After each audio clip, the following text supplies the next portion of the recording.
сайн мэцгааны энэ өдрийн мэндийг хүргэе. Тэгээд би өөрийнхөө зүүн өмнөд Азаар аялсан аяллын тэмдэглэлийг бичиж үлдээхээр үнэмшлийг хийж байна. Тэгээд үнэмшлийг үзэж байгаа танд энэ өдрийн мэндийг хүргэе. Миний хувьд болохоор 2017 оны 1 сард хамгийн анхныг ерөнхийдөө бол гадаад аяллыг хийсэн, мөн багийн аялал байсан. Тэгээд 21 наснда гаргаж ирсэн. Ер нь одоо хүртэл гаргаж ирсэн миний хамгийн зоригтой бас хамгийн ухаалаг шийдвэрүүдийн нэг бол 2017 оны 11-ний аялал байсан. Тэгээд яагаад хамгийн зоригтой шийдвэр вэ гэж хэлж байгаа гэхээр би хэдийгээр 21 настай боловч жоохон мэдээж айх зүйл маш их байсан. Гэхдээ би тэр үед танихгүй хүмүүстэй интернетээр холбогдоод шинэ багийнхан үүсгээд Хонконг улсад уулзаад нэг ч удаа өмнө харж байгаа хүмүүстэй 10 өдрийн тухайн аяллыг хийсэн. Тэгээд яг аяллахын өмнө хүмүүс их санаа зовж ирсэн чи танихгүй хүмүүстэй тэгээд хүний газар уулзсан энэ эго эрсдэлтэй ялангуяа эмэгтэй хүүхдийн үед гэж хэлжсэн.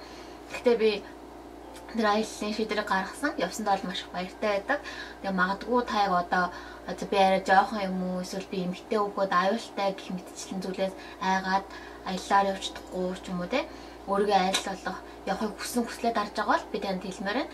Хүн нэг л амьдран та өөрийнхөө амьдралын намтрыг та өөрөө бичин тэмдээс хайч гэсэн зоригтой бас эрсдэлтэй үйлдэлийг хийгээд үзээрэй. Бүх зүйл мэдээж харанхуй байхгүй. Тэмдээс та зоригтой байснараа өөрийнхөө амьдралын түүхэд шинээр шинэ намтрыг оруулах бүрэн боломжтой шүү гэж хэлмээр байна. За 2017 оны маань аяллын тухай гэх юм бол 2017 оны 1 сарын 17-нд яваад 25-нд ерөнхийдөө Солонгостоо буцаж ирсэн байгаа. Тэгээд миний аялдаг аяллын маань багц маань ерөнхийдөө багийн аялал, тэгээд зүүн өмнөд Азийн аяллуудаар аялах баг зардлаар үүргэвчтэй аялал гэж нэрлэгдэж байгаа. Тэгээд ерөнхийдөө багийн гайд маань Монголоос гардаг. Монголоос багтайгаа гараад би болохоор Солонгосоос замдаа уулзаад хамт яваад буцахтаа болохоор бас буцаад замаасаа салаад би Солонгос руу явдаг байгаа.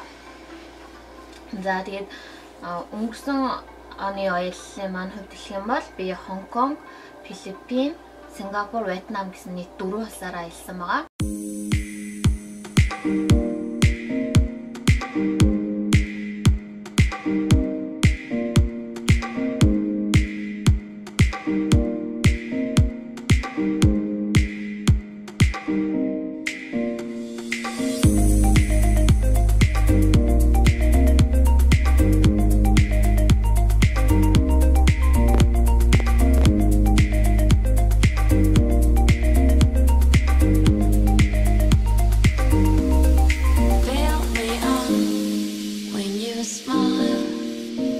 Like the sunshine brings the light, fill me up with a flame. I will let you in this game. Take me up when I'm down, 'cause with you I'm saving the sun. Let me feel I'm all yours. I just wanna hold you close.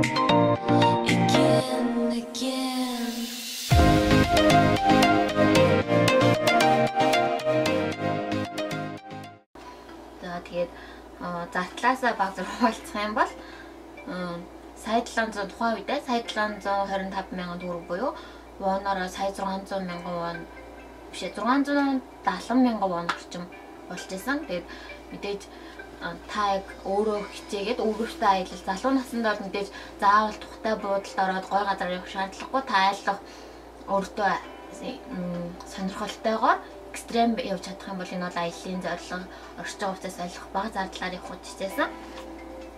За тэгээд нэмэлтээр би болохоор өөрийнхөө хувьдаа хэрэглээний мөнгөндөө бол воноор 600 мянган вон авч явсан. Тэгээд нийт өнгөрсөн жилийн маань аяллын үед бол сая 800 мянган вон орчим. Тикетнийхаа мөнгө бас энэ Солонгосоос Хонконг орох тикет гэж гэх мэтлэн бүх нийт аялал Солонгосоос гараад буцаад Солонгост ирэх зардал маань нийлээд сая 800 мянган вон болсон байгаа. Надад мэдээж аяллын явцдаа авах тэмдэглэлийн зүйлсүүд, билет урсгалын зүйлс, хувь цэцэрлэх бүх зүйлс маань багтсан байгаа. За тэгээд өнгөрсөн аяллын маань хувьд бол мэдээж нийт 8 гишүүнтэй аялал байсан. Тэгээд би хамгийн бага нь байсан. Тэгээд өнөхөд бол маш их зориг гаргасан. Би 10 м өндрөөс өндөр хүрхрээнээс услуу үсэрсэн. Тэгээд тэр услуу үсрэхийн тулд би баг 10 удаа гүйж ирээд хүрхрээнийхээ яг өдөртөө буцаа суух, буцаах, унах. Тэгээд үнэхээр зориг гаргаж чадахгүй гих мэтчлэн зүйлүүд байсан. Тэгээд тухайн үед яг гайд маань би бүр айгаад наа зүгээр түлхчихээ би ямар ч унам энэ хүрхрээнээс унам өсөрж үзмээр байна. Гэтэ миний зориг хүрхгүй байна гэхэд ерөнхийдөө гайдалсан бол хүчээр түлхэж унгааж бол болохгүй гэж хэлээд наа зүгээр доор шууд алхаа буцгаа гэдэг саналыг тавьсан. Гэтэ би тэр үед өөрийгөө яалахын тулд би энэ хүртэл ирсэн надад дахиад энэ боломж олдохгүй гэдэг зүйлийг бодсон учраас өөрийгөө яалсан. Би эцэст нь 10 м өндрөөс өсөрч чадсан. Мөн гэрэлтдэг авраг загастай хамт бас сэлж үзсэн. Тэгээд мэдээж сэлхээс өмнө 50 м-ийн зайтай байгаараа гэж хэлсэн боловч 6 даруулах гэж услуу орж байгаа хувцастай тэр загас миний хүлэнд хүрж исэн. Вьетнамд очиж амрахтаа бас би яг хэдийгээр би одоо гэмээр оюутан ч гэсэн яг миний тухайн үед аялал гаргаж ирсэн зардал маань тухайн улсын ерөнхийдөө бол боломжийн амьдралтай хүмүүсийн орох газраар мөн орж үйлчлүүлэх боломжтой спа массажны газраар орох хэмжээний зардалтай явсан. Яг бол Солонгосыг бодох юм бол Вьетнам арай өвтөг багтаа улс. Тийм учраас би бас тухайн улсад очиод хэдийгээр Солонгос мэдэрч чадахгүй тэр хүндлэл авч чадахгүй тэр совс үйлчлэгээнүүдийг Вьетнамд нэлээд өндөр зэрэглэлээр хэрвээ би айл болох өндөр боловсрол эзэмшээд мөн чадварлаг байж чадах юм бол яг энэ хэмжээгээр бус хүмүүсээс хүндлэлийг хүлээж авах юм байна. Энэ хэмжээний үйлчлэлийг хүлээж авч боломжтой юм байна гэдэг зүйлийг ухаарсан. Тэгээ маш өндөр зэрэглэлийн массаж үйлчлэгээний газар бас хоолны газруудаар үйлчлэх боломж олцсон. Хэдийгээр энд хэрэгжилж байгаа мөнгөтэй маань адилхан боловч Вьетнам улсын өртгийн хувьд бол мэдээж айгүй боломжийн зүйлсүүдийг хэрэглэх боломжтой байсан. За тэгээ өнгөрсөн оныхаа аяллаадаас битээ бас бүтэн жил гарan өнгөрсөн болохоор маш их нэглээ их зүйлийг мартсан байна. Тэгээд энэ оныхоо тэмдэглэлүүдээс болохоор аяллах их зүйлийг бас саяхан яваад ирсэн учраас хэрэгтэй зүйлсээ үлдээе.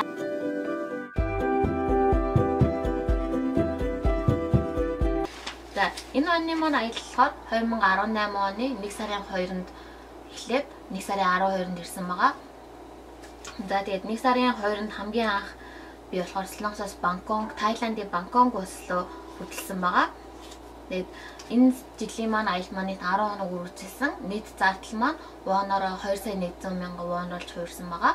Тэгээд мэдээж долларын үнийн зөрчилдөөс болж тикет, буудлын захиалга мэдээж бүгд доллараар явагдах учраас баг зэрэг зардал маань өссөн. Тэгээд энэ удаагийн аялал маань 6 гишүүнтэй байсан.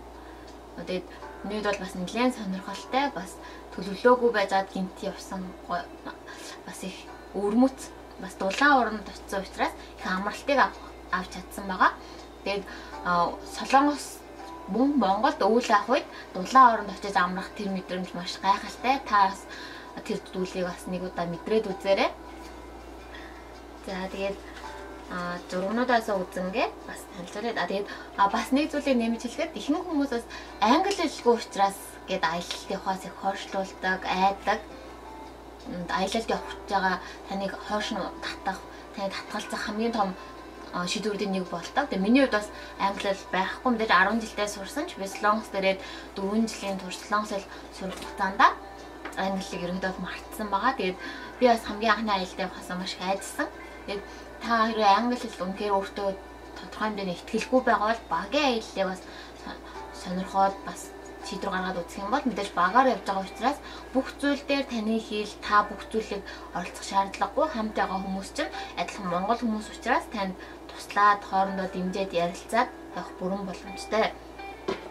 За тэгээд дээр нэмээд хэлэхэд Зүүн өмнөд Азийн хувьд болохоор ерөнхийдөө мэдээж үндсэн хэл нь англи хэл биш учраас бараг та үгээр ярьсан ч та хоорондоо ойлголцох, өөрхөн хүссэн зүйлийг ойлгуулах, авах бүрэн боломжтой байгаа. Тэгээд энэ аяллууд бол би яг бяцхан гарын авлага, аялалт хэрэгтэй англи хэлний ном бас авч явсан. Тэгээд аваад явхад хэрвээ шаардлагатай үед номоо эргүүлээд хэрэгтэй өгнүүдэд олоод харуулах, уншиж өгөхөд бол ямар ч сан та санаа зовх зүйлгүйгээр англиний асуудалгүйгээр явчаад ирэх боломжтой. За энэ удаагийн аялал маань болохоор Бангкок, Камбодиа, тэгээд Малайз, Филиппин гэсэн ерөнхийдөө бол нийт 4 улсаар орсон байгаа. Тэгээд энэ 4 улсын маань хоорондоо бидэж зарим газар нь утсан, зарим газар хальт ороод гарсан гэх мэт. Ороод нэг л хонсон газрууд бас байсан. За хамгийн эхлээд Бангкокт очихдоо бид ер нь бол Солонгосоос 3 хүн гараад Монголоос бас 3 хүн гараад нийт 6 хүн Бангкокт хоорондоо уулзсан байгаа. Хамгийн эхлээд Монголоос гайдаа ирэхээс өмнө нэг өглөөнөөс өдөр 6-7 хүртэл бид 3 Солонгосоос явсан 3 хүн маань бас цагийг өөрсдөө үр бүтээлтэйгээр өнгөрөх гэж гарсан. Тэгээ хэдийгээр бидний анхны аялал гайд авахгүй тэр гадаа сайн мэдхгүй байсан.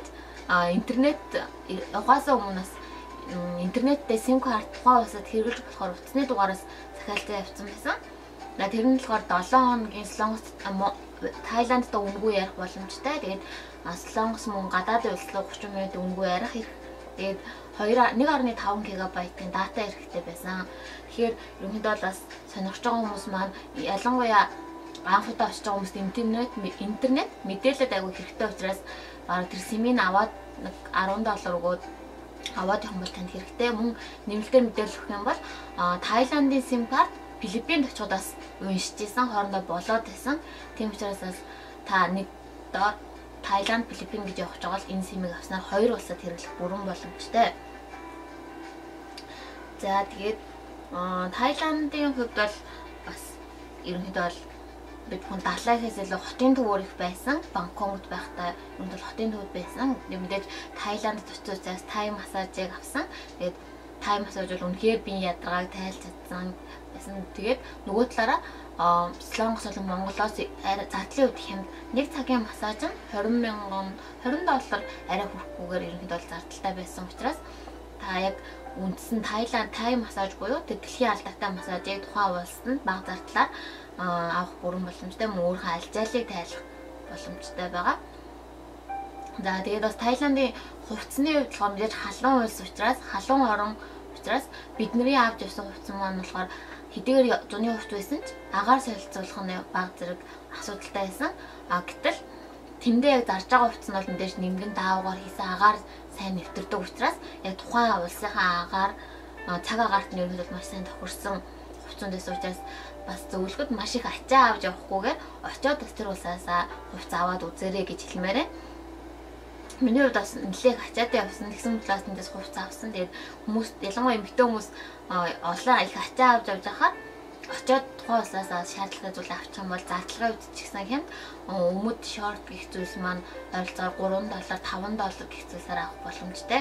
Мөн бикинийн ерөнхийдөө бол $15-аас $20-30 ойролцоогоор үнэхээр сонголт өргөнтэй бикинүүд байсан учраас бас очиод ачаа болгож их юм авахгүйгээр очиод тухайн газраас бас яг тухайн үндэсний ч юм уу те бас бэлэг дурсгалын зүйлсүүдээ хувьц олгож аваарай. Бас бусдад хувьцыг бас авал зүгээр санагдсан.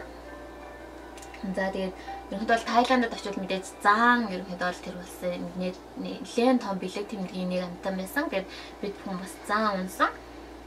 Заан унахтаа ерөнхийдөө тухайн улсын мөнгөөр 900 баат буюу 900 баат ойролцоогоор $30 орчим мөнгөөр ерөнхийдөө заан унсан. Заан унаад бас голоор аялаад бид нар буудлаас маань ирж аваад буцаад буудлал маань хөрвж өгсөн байгаа. Тийм учраас ерөнхийдөө бол зардлын үед бол бага. Тэгээд заан унах мэдрэмж ерөнхийдөө амар сонирхолтой байсан. Нэлээ өндөр том заан үнэхээр том учраас нэлээ өндөрт гарсан. Тэгээд яг морь унахаас ерөнхийдөө бага зэрэг өөр ядвал би сандалаар суугаа явж байгаа учраас гэхдээ нэлээ өндрөөс их зүйлийг харах боломжтой байсан. Мөн би бас зааны бушуугаар тэргүүлж өргүүлж үзсэн байгаа. Тэгээд тэрнийхээс яг зардлаас нь хэлэх бол тухайн улсын 100 баат буюу $3 орчим мөнгө гэсэн. Тэгээд жижиг заанаар ерөнхийдөө бол хушуугаар нь өргүүлээд тэр зааны үед бол мэдээж маш сайн сургуультай өргөчөөд дараа нь цуг 2-3 поз авч зураг дардаг байсан. Тэгээд миний бичлэг зургуудаас үзэх юм бол яг тэр бичлэг бүгд байгаа. Тэгээд ерөнхийдөө бол мэдээж тэр бол амьтныг бас баг зэрэг эрхийн зөрчиж байгаа асуудал боловч нөгөө талаараа би тэр зааны эзэнт мөнгө өгж тэр заанаар өгүүлж үргэлжлүүлснээрээ тухайн зааныг хоолоо идэх боломжийг өгч байгаа гэдэг утгаараас аль талтай асуудал юм шиг санагдсан. Тэгээд тэр зааны яг ажиглаа харж агаад хүн өргөөд ямар нэгэн хүн үргэлжлүүлсний дараа тэр заан юм мэдчихсэн. Хэрвээ хэн нэгэн тэр заанаар үргэлжлүүлэхгүй бол тэр заан хоол идэх боломжгүй ч юм уу баг зэрэг нэлээд хүлээж иж мэдэх тийм асуудлууд үүсэх болохоор сэтгэл эмзэлжсэн ч нөгөө талаараа за би энэ заанд бас хоол өгч өндөө гэсэн бас урам бас арай нэг өөргөө тайвшруулж өгсөн байгаа. За мөн голын эргээр худалдаа хийсэн завин дээр суугаад завин цахаар ингээд загартж байгаа зүйлсийг худалдааг бас бид үзсэн байгаа мөн.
Амтны үрэлэн утсан. Тэгээд яг амтны үрэлэн бол үнэхээр хэдийгээр ялангуяа Монгол буюу маш олон төрлийн амьтад ховор бид бүхэн үзэж харах боломжгүй тэр олон амьтдын нэг доороос богино хугацаанд бага зардлаар үзэх боломжтой ч нөгөө талаараа амьтны эрхийг зөрчсөн асуудал шиг санагдсан. Бүх амьтад нь маш уйтгартай бас унтсан ямар тийм хөдөлгөөнгүй итгэхгүй байсан. Тийм учраас тухайн тиймэрхүү зүйл тэмдэглэдэг бол бас амьтны хүрээлэн үзэхээс баг за татгалзаарай гэж зөвлөмөр байна. За тэгээд хааны ордноороос орж утсан байгаа Таиландад. Таиландын хааны орд нь ерөнхийдөө бол $30 байсан баха. Ерөнхийдөө 1000 гаруй бат байсан. Тэгээд тэр мөнгөөр тэр хааны орд нь ерөнхийдөө бол яг Таиландын хувьд бол хаан холимог засаглалтай болсон. Хаантай мөн парламентын засаглалтай. Тэгээд биднийг очихоос жилийн өмнө ерөнхийдөө бол Таиландын нэг хаан нь өнгөрөөд өөр шинээр залуу түүний өв залгамжлагч хаан болсон байсан. Тэгээд сонсож байхад өмнөх хааныг яг тэр өнгөрж байхад тэрнээс хойш ерөнхийдөө бол бүтэн жилийн турш бараг нэлийн гашуудлын хямаягтай мөн улс нь бүтэн 3 өдрийн турш бүх зүйл хаалгаа барьсан. Эмнэлэл хаанда хүндлэл үзүүлээд эмнэлэл илэрхийлэх үүднээс бүтэн 3 өдрийн турш ямар ч албан байгууллага жижиг дэлгүүр хоршоо бүх зүйл хаалгаа барьсан гэж бас сонсож байсан. За тэгээд энэ бас бидний заана унсны дараа дарж өгөөд зургнуудыг бас ингэж зарддаг юм байлээ. Тэгэхээр мэдээж бид бүхэн байнга очиод заавнаад байх боломжгүй. Тиймээс энэ бүх бэлэг дурсгалын зүйлсүүдээ бас тодорхой хэмжээгээр санхүүгээ тооцоолж яваарай гэж хэлмээр байна. Таиландд хааны ордондоо орохдоо тохоо гараагүй, тохоо хүртлэх урттай бас шагаа хүртлэх урттай ерөнхийдөө бол бие халгалсан хувцастай хааны ордонд орох ёстой юм лээ. Тиймээс шалгалт байдаг учраас таас явахтаа хувцас бэлдээр миний хувьд болохоор 100 гэ дандаа шорт, футболк жоохон богино ийм задгаа хувцсуудыг авч явсан. Тэгээд хааны ордонд орохын тулд бас шинэ хувцсууд худалдаж авсан байгаа. Тиймээс таас тухайн үед хувцас тооцоолж үзээрэй. За бид бүхэн Таиландаас гараад дараа нь болохоор Малайз руу ерөнхийдөө явсан байгаа. Тэгээд Малайз руу явахдаа Малайзд очиод нэг хонсон. Тэгээд Малайзд очихдоо бид бүхэн Twin Tower дээр ерөнхийдөө хамгийн том үзэх ёстой зүйлсийн маань нэг учраас Twin Tower-аа үзсэн.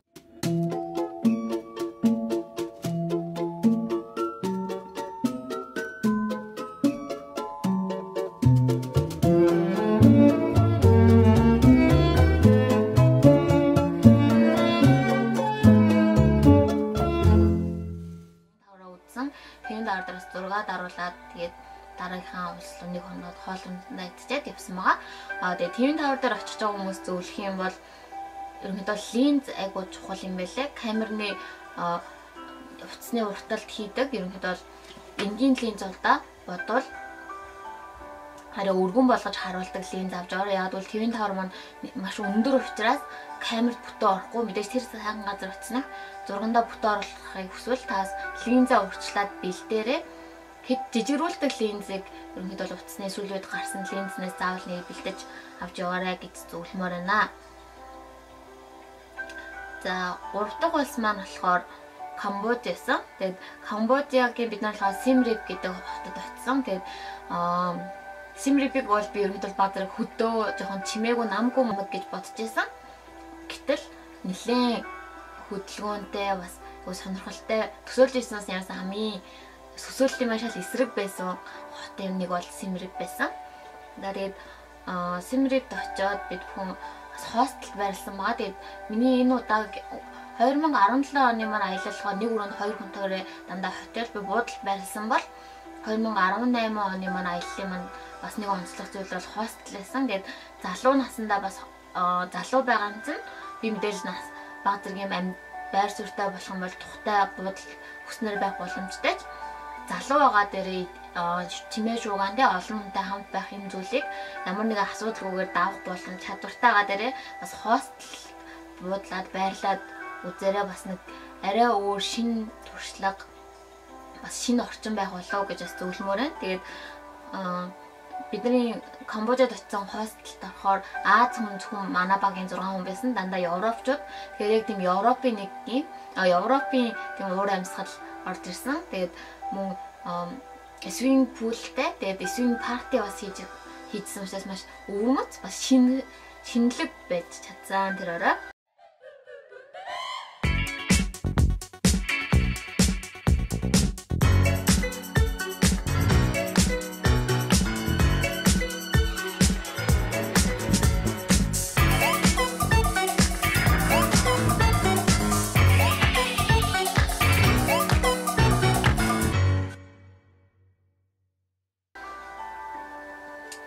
За тэгээд Камбожид очиод хамгийн чухал үзэх ёстой зүйлсийн нэг болохоор мэдээж Angkor Wat буюу эртний түүхийн жижиг улс байгаа. Тэгээд Камбожид ерөнхийдөө очсон маш олон хүмүүс үздэг түүхэн хот гэж байгаа. Тэгээд нэлээд том учраас бид бүхэн машинтай бүтэн 5 цагийн турш тойрсон. Гэтэ яг тухайн өдөр нэлээд халуун байсан учраас баг зэрэг ядарсан. Гэтэ нар их туссан учраас зураг маань маш гоё, өнгөлөг гарсан нэг тийм давуу тал байгаа.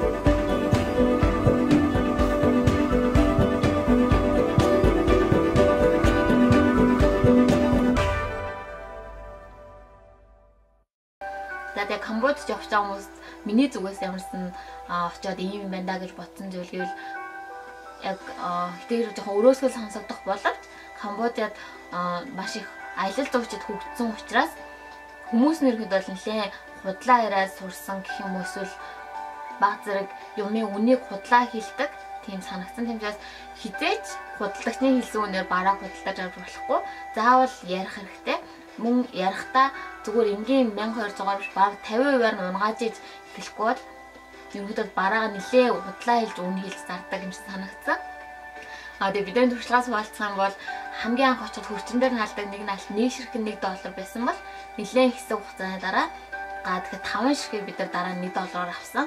Гэх мэтчлэнгээр нийт 20 центийн зүйлийг $1 болгож худлаа ярьдаг ярих хэмжээгээр нэлээд хэтрүүлэх хэмжээ нэлээд үнийн хөрөлт үүсгдэг юм байлаа. Хувцсан дээр ч гэсэн ерөнхийдөө яг нэг газар $5 гэж хахад өөр нэг газар очоод яг адилхан $15 гэх мэт жишээлэн. Тэгээд тухайн үнээс нь заавал ерөнхийдөө баг 30-40%-ээс эхлээд 2 талаасаа явж байгаад голтоо уулзаарай гэж зөвлөмөр байна. Тэгээд багийн аяллаа нэг давуу тал гэх юм бол 6 гишүүн байлгаад нэг хувьц авахд нэг 6 хувьц авахаар тухайн газраас олныг авдаг гэдэг утгаараа хямдрал дискаунт үзүүлэх бас бүрэн боломжтой. Тийм учраас бас багаар явж байгаа давуу талаа бас нэлээд бидэд авах гэж байгаа билет туршлагын зүйлс хувьц гэдгээр зүйлсээс хямдруулж авч чадсан. Тэгээд Камбожигийн хувьцны хувьд бол нэлээд чанартай, материал сайтай, бас үнийн үед маш хямдхан.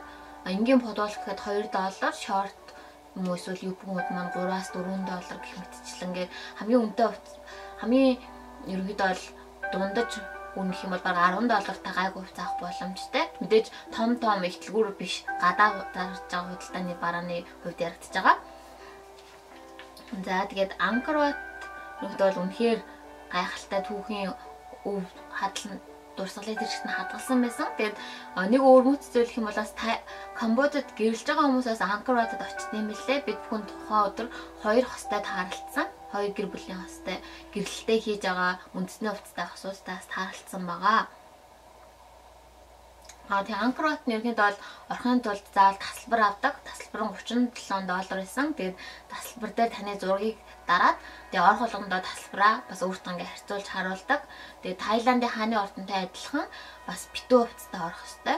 Тэгээд мэдээж маш халуун 30 гарсан температурт битүү хувцас өмсөх юм бол халууцсан. Тийм учраас ерөнхийдөө бол тухайн газар зарагдж байгаа хувцсыг өмсөх юм бол агаар салхи сайн нэвтрээд халууц нь арай бага байх болно.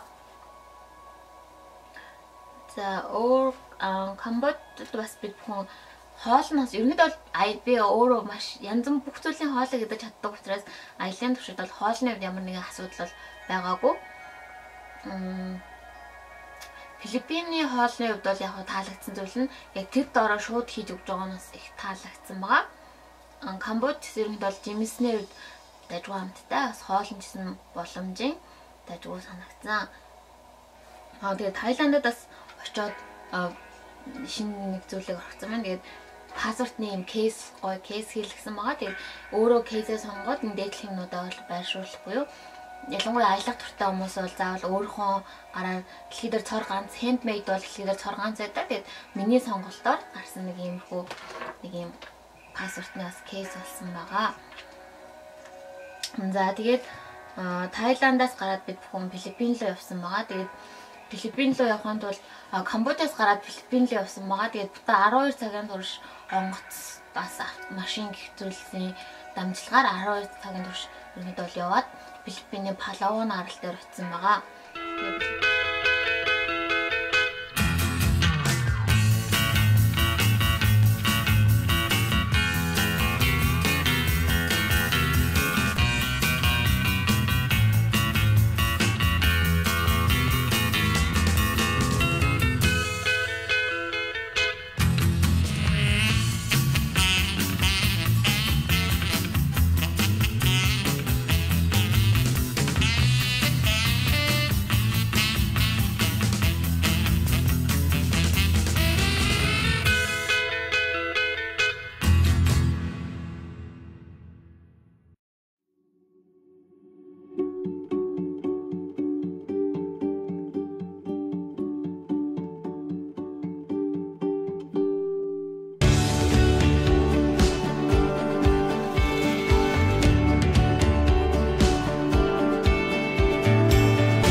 Филиппиний очоод ерөнхийдөө нэлээд хурц нартай, далаа ихтэйс учраас борлсон. Тэгжээс өдөр базар бор харагдаж байгаа. Тэгээ хэдийгээр нарны тос их төрж байгаа боловч зарнаас буугаад усан дотор байж тэр хугацаанд бид бүхэн нарны тос төрөх боломжгүй учраас ерөнхийдөө борлсон байгаа.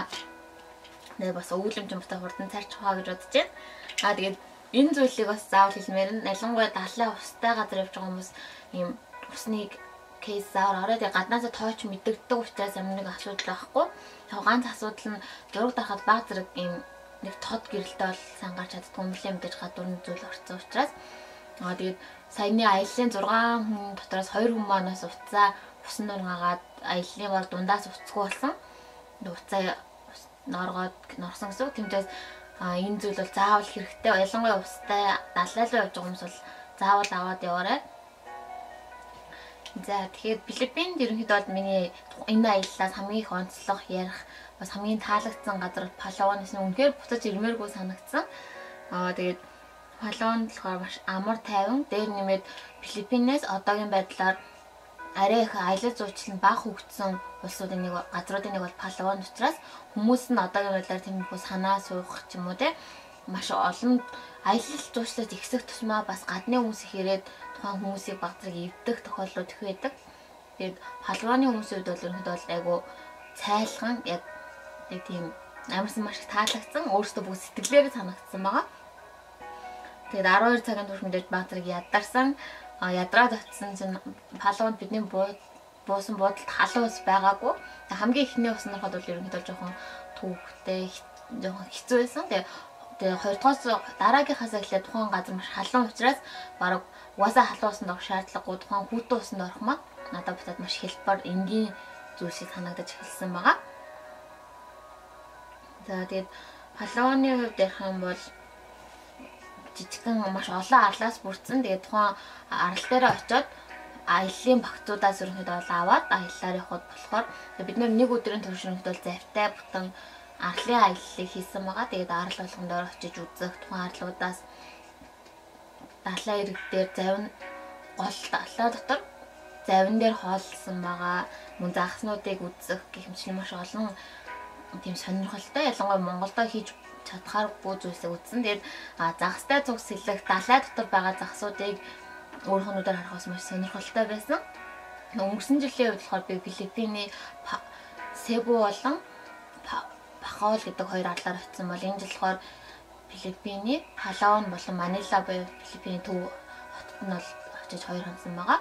Тэгээд Палаваны үед бол ерөнхийдөө маш таалагдсан. Тэгээ хүмүүсийн түрүүн Камбод хүмүүсийг бадраг худлаа ярьдаг, юмны үнийг хөөрдүүлдэг гэсэн бол Палаванд бол яг үнэхээр үнээр нь хэлдэг. Тэгээд яг үнэн үнэ хэлж байгаа юу, худлаа хэлж байгаа юу гэд мэдхийн тулд зүгээр л сайн ярих хэрэгтэй. Дискаунт хэрэг хямдрал үзүүлж байгаасыг ажиллах хэрэгтэй.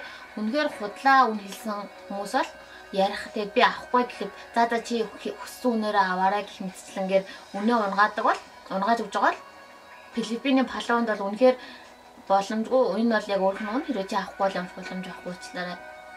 Тийм хандлагыг хараад үнэхээр энэ хүмүүс үннээ хэлж байгаа учраас бид бүхэн заавал хямдруулах гэхгүйгээр тухайн үнээр нь авахд болох юм байна гэсэн юм бол ойлголттой болсон. За тэгээд яаж гадаадын аялал гэдэг утгаараа бас Пекиний ерөнхийдөө бол өмсөд ямар нэгэн асуудал санаа зовх зүйл байхгүйсэн. Тэгээд дандаа гадаад хүмүүс үнэхээр тарган туранхаа ямар ч зүйлсийг харгалзахгүйгээр зүгээр өөртөө итгэлтэйгээр Пекиний өмсөж аялсан. Тэгээд бас миний зүгээс би бас ерөнхийдөө бол Пекиний задгаа хувьд өмсгөөс нэлээд санаа зовж байсан бол үнэхээр надад энэ боломж хизээ би залуу наснаа бас ингээд Пекиний өмсөө дахиад энэ боломж хизээж ирээлээ. Мөн тэнд байгаа бүх хүн яг адилхан ямар ч зүйл санаа зовхгүй Пекиний өмсөж явахад би бас өөрөөсөө хичээх ямар нэгэн санаа зовх тэр бүх зүйл яг тэр хооронд бол алга болтго юм байлээ. За тэгээд Палаваны бас хөргөчний наалт бэлэг дурсгалын зүйлүүд нэг таалагдсан. Ихэнх газрууд ерөнхийдөө бол нэгэн хэвийн нэр битсэн эсвэл тийм дөрвөлжин юм эсвэл дугуй байдаг бол Палаваны болохоор янз бүрийн шүүр эсвэл дэвүүр хисаа дуун хэмтчлэн арай өвөрмөц бас хөргөчний наалт бэлэг дурсгалын зүйлсүүдийг зарж байсан. Мөн хос ястмэлхий бас би худалдаж авсан байгаа. Тэгээд айгу таалагдсан. Тэгээд өглөө би бас камер ерөнхийдөө зураг дарах сонирхолтой учраас өглөө өөрөөр бас хүмүүс цөөхөн байх үед өглөө далайргаар бас нэлээд гарч зураг дарсан байгаа. Тэгээд ерөнхийдөө Палаванд амьдрал бол нэлээд их 6 цагт нар манд хоёр би бол гарсан. Тэгээд маш бяцхан хүмүүс бол ерөнхийдөө өглөө бүгд босцсон байдаг. Тэгээд сургууль нь бас нэлээд ихтэй юм шиг байлээ. 7 цагийн үед бол хүмүүс бүгд дөрөв тавцаа өмсөд хичээлхэн порно өмсөд сургууль руугаа явж исэн. Зарим нь ээж автогаа цуг удаа суугаад явж исэн. Тэгээд Зүүн өмнөд Азийн орнуудаар аялж байхдаа ерөнхийдөө ажиллах юм бол 3 дугуйтай удаатай ерөнхийдөө мотоцикл дээр тийм тавьсан тук-так ч юм уу те тик-ток ч юм уу нэг тийм өөр өөртөө гэсэн онцлог нэртэй тийм ерөнхийдөө бол унаад нийтийн тээврт авах хэрэгэлдэг юм байлээ. За тэгээд дэж далайд цэллэх усанд халуун оронд байх маш сонирхолтой байсан.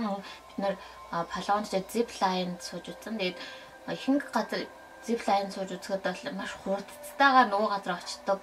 Жохон хурд юм үзэх анхаарах хэсэг илүү би жохон шокрох гэх мэтчлэн зүйл болж ил бүх зүйл дуустдаг бол палоонд очиод энэ удаагийн зиплайн маань бол яг давал надад эхлээд эхний 2-3 секунд жохон хурдцтайгаар маш хурдан жохон айдж байгаа. Сүүл рүү маш тайван удаан. Тэгээд эргэн тойрноо үзэх, сонирхох, өндрөөс бас харах тэр гайхалтай мэдрэмжийг бас мэдрэх бүрэн боломжтой байсан.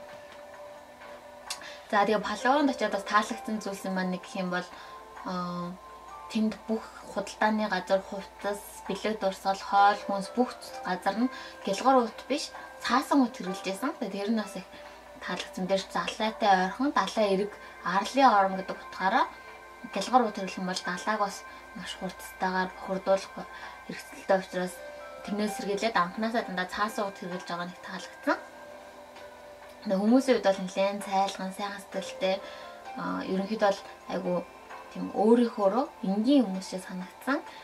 Тэгээ миний хувьд бас базарыг бэрхтсэн, толгоогоо юм өргөөд бас толгоогоо хавтаалаад ерөнхийдөө базарыг бэрхтсэн байгаа. Гэхдээ тэгээ тухайн явж байсан хүмүүс маань үнэхээр өөрийнхөө боломжоор, өөрийнхөө чадах хэмжээгээр тусалсан тухайн зүйлсүүдийг яаж шийдвэрлэх аргыг бас нутгийн иргэдийн аргаар зааж өгсөн байгаа.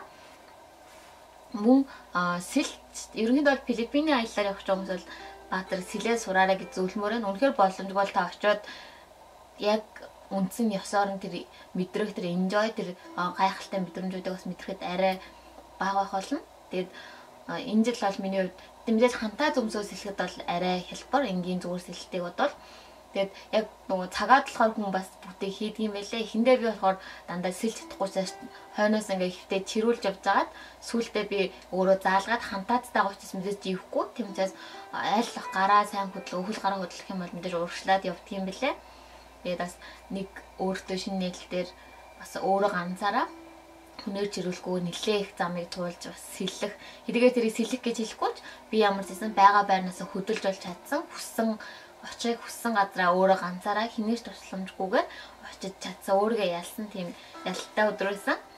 Тэгээд үнэхээр сэлэхэд бол бид нар шиг чадахгүй хүмүүсүүд бол амар ирч хүч ядардаг юм байлээ. Тэгээд тэр аяллын маань гайд ерөнхий удирдахжсэн хүмүүс манаас ингээд сэлж чадахгүй хүмүүс л баг зэрэг анхаарлаа хандуулаад юмыг ажимдгүй бас живчгүйдэ гэсэн байдлаар бас харж ингээд явж байсан. Тэгээд би ингээд сэлж явж байгаад ядрах ч юм уу тухайн үедээ газараа жоохон чимээг болоо бас хөдлөхгүй болохоор эргэж хараад яачваа гэж шалгах ч юм уу те тэр надад гарч байгаа.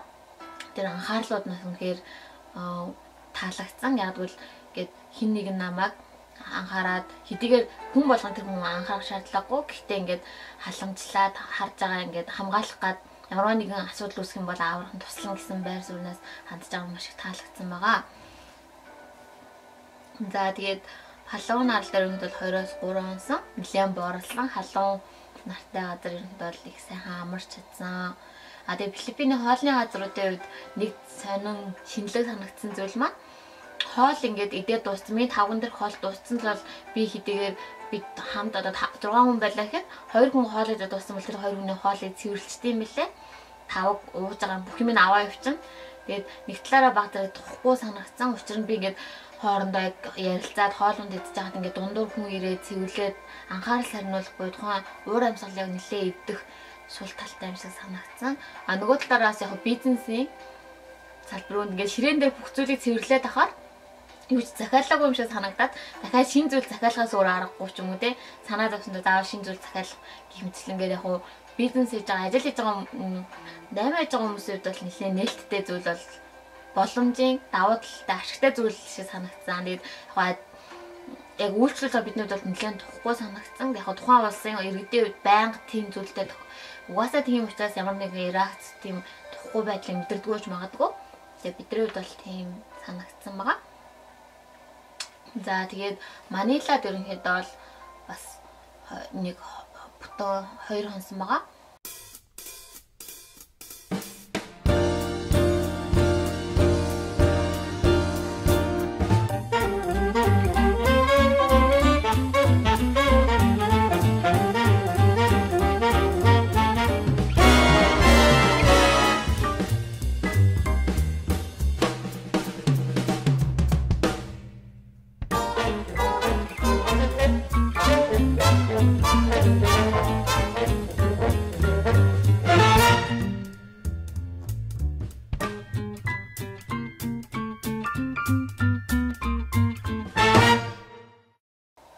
Нэг хоногаар 24 цаг болсон юм байна. Тэгээд Манилагийн хувьд бол мэдээж дэлхийн нэлээд том улсуудын хотуудын нэг байгаа 5-д ордог гэж би сонссон байгаа.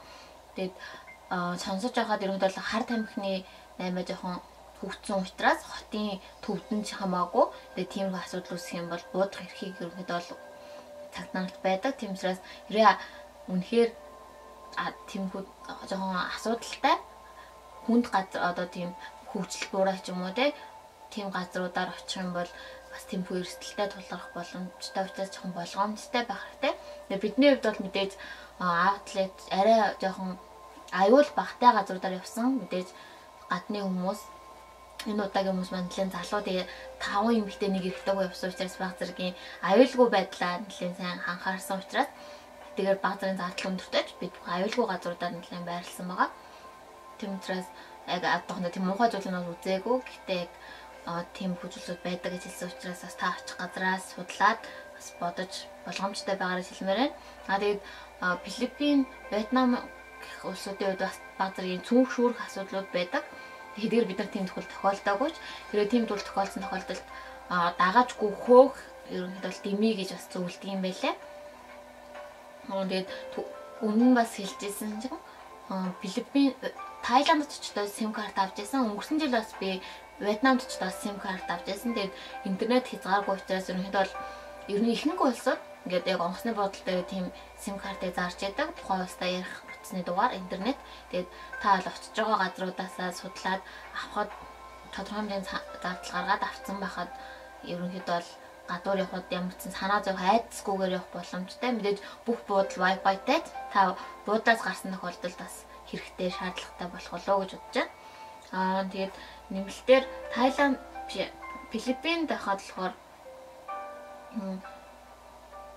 Crop тэ Uber гэдэг хоёр аппликейшнийг ашиглаад такси үйлчлэгийг ерөнхийдөө авч яасан. Тэгээд энэ аппликейшны давуу тал нь ихээр би яг байгаа газараа очих газартаагаа хийгээд тэгэх юм бол автоматар яг тэр газрын хооронд хідэн төгрөг гарах хоёр тэр таксины зардал нь тэгээд хамгийн ойрхон байгаа таксины жолоочийг дуудаж өгөн таксины цаашин дугаар зураг бүх мэдээллүүд гарч ирнэ. Тэгээд яг тухайн үед зам төгжрөх ямар замаар явна тэр таксины дотор тойрж явна уу товчулж явна уу тэр жолоочийн асуудал хамгийн анх аппликейшнд гарч ирсэн тэр төлбөрийг би төлнө. Тийм болохоор ялангуяа жуулчид таксины цугад нэлээд их лойрдуулах ч юм уу те худлаа яриад тойрж явах асуудлууд их гардаг бол тэр асуудлаас бүрэн сэргийлэх хэрэгтэй тэр аппликейшн байт юм билээ. Тийм учраас та Филиппиний аяллаар явж байгаа бол тэр аппликейшнийг заавал суулгаад яваарай гэж зөвлөмөр байна.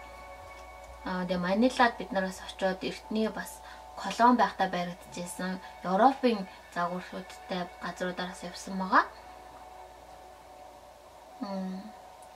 За тэгээд аяллын маань ерөнхийдөө бол нэг 4 улсын тухай танилцуулгыг хийлээ. Тэгээд миний хувьд бол энэ 4 улсаас маань хамгийн их таалагдсан маань Филиппиний Палаван арал байсан. Тэгээ өнгөрсөн жил маань болохоор Вьетнамд очиод Вьетнамын Хучимин буюу бас нэлээд хот газар Бундаа буюу бас жоохон арлын зайтай газар руу очсон. Тэгээ Ундааг дахь бас амралтын өдрүүд маань далайн ирэг дээр нэлээд тухтай массаж хийлгээд амарч явах үед маань нэлээд таалагдсан. Тэгээ ерөнхийдөө бол миний аялалт мэдээж аяллыг бол 100% бас хэтэрхий адал явдал юм үзнэ гэдээ яваад тэгэхээр маш их ядардаг учраас айлах тал нь адал явдалтай сонирхолтой тал нь амралтай юм байх гэж ерөнхийдөө тийм баялуудыг сонгодог. Тийм учраас яг танд юу хэрэгтэй таны хүсэж байгаа зүйл юу гэдгээр шалтгаалаад очих газраас сонгоорой. За тэгээд Монголоос явж байгаа хүмүүсийн хувьд гайг бах. Тэгээд Солонгосоос ч юм уу айл нэг өөр улсад байрлаж байгаа хүмүүс явахдаа тухайн улсдаа та байгаа иргэний үнэмлэхээ заавал авч яваарай гэж зөвлөмөр байна. Учир нь визний гадаад паспортын дээр байгаа визний хугацаа дууссан тохиолдолд тухайн улсдаа хэрэгэлдэг тэр иргэний үнэлэх тэр визний хугацаагаар чинь тэр ID картаар чинь харж ид таны буцаад тухайн улс руу явуулах боломжтой учраас тэрийгээ заавал авч яваарай. Учир нь би өнгөрсөн жилийнхаа аялал дээр авч яваагүй учраас улмаас Вьетнамд 24 цаг Вьетнамын хэсэг бодолтой ганцаараа байсан. Солонгост ID карт авах учраас Солонгост визтэй үг мэдэхгүй тэмцээс за хилээсээ гарахгүй байсан. Тэгээ буцаад Солонгосоос заавал тодорхойлолтын тэр авч иж ирэх шаардлагатай гэдээ би нислэгээ бүтэн 24 цагаар хойшлуулад Вьетнамын хэсэг бодолтой ганцаараа өнгөрөөсөн нэг өдрийг өнгөрөөж үнээр өөртөө ярилцсан бас өөртөө хэрэгтэй нэг цагийн өдрийг өнгөрөөсөн байгаа. Тэгээ түүний ач тусаар би одоо хизээч Солонгосоос гарахдаа ID картаа Солонгост орхиж гарахгүй. Тиймээс бас аялал маань хитрхи энгийн ямар нэг эрсдэлгүй байх тусмаа таны сурах зүйл магадгүй туршлага болох зүйлнүүд маань ховор учраас хитрхи аюулгүй гэж бодлогоор шаардлагатай бол мэдээж эрсдлийг хүлээх ямар нэгэн зүйлийг шинээр сурахад бэлтгэлтэй байгаараа гэж танд хэлмээр байна. Тэгээд мэдээж багийн аяллаар явах юм бол гайдтай явах учраас ихэнх зүйлээ гайдтай даатгадаг. Хитэх гайдыг даатгаад авах юм бол хитэх гайдыг дагах юм бол та тухайн аяллаас юу ч сурч чадахгүй. Тэмцээсээс айлах бие дагаад хэдийгээр гайдыг өгнө авахгүй өөр тийш яв гэж хэлэхгүй ч айлах бие дагаад эсвэл гайдаасаа бас хараад юу хэрэгжилж яаж нээж нь асуугаад сураад явах юм бол дараагийн таны аялал магадгүй та өөр хэн нэг найзуудынхаа гайд нь болоод явах хүччин болоод явах бүрэн боломжтой учраас бас тэгээд судлаа гэж хэлмээр байна.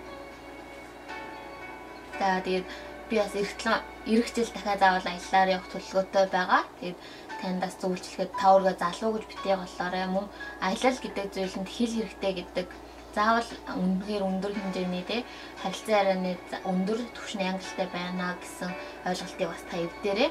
Тэр зүйл шаардлагагүй. Мөн их хэмжээний мөнгө та ажилгүй байсан ч тодорхой хэмжээний хуримтлаар наацыг оюутан мөртлөө бага зардлаар явах бүрэн боломжтой. Тэгээд зүүн өмнөд Азийн орнуудын үед бол визний үед ямар нэгэн асуудал байхгүй. Камбож болон Вьетнам нь визтэй. Гэхдээ тухайн орчууд хил дээрээсээ бараг 10 минутын дотор шууд хамгаад араад визээ гаргаад өгчтэй юм байлээ. Тэмцээ санаа зовх зүйлгүй гэж хэлмээр байна. Тэгээд зоригтой байгаарай. Тэгээд ерөнхийдөө бол настай хүмүүсээс биднийг бодвол арай илүү ахмад хүмүүсээс асуухад тухайн хүмүүсийн зөвлөмж бол нэг насаар ч залуу байгаа дээрээ заавал аяллаар яваад үзээрэй гэж хэлдэг. Тэгээд та хэдийгээр за одоо залуу байна, мөнгө авахгүй дараа нь ажилд ороод боломжтой болохоор явъя гэх юм бол ажилд орох юм бол та цаггүй болно. За тэгээд ажилласаа гараад за мөнгөтэй болчлоо, цагтай болчлоо аяллаар явъя гэхэд таны бие организмын үед мэдээж хөшөрсөн учраас ядарн тухайн ачааллыг даахад хэцүү болно.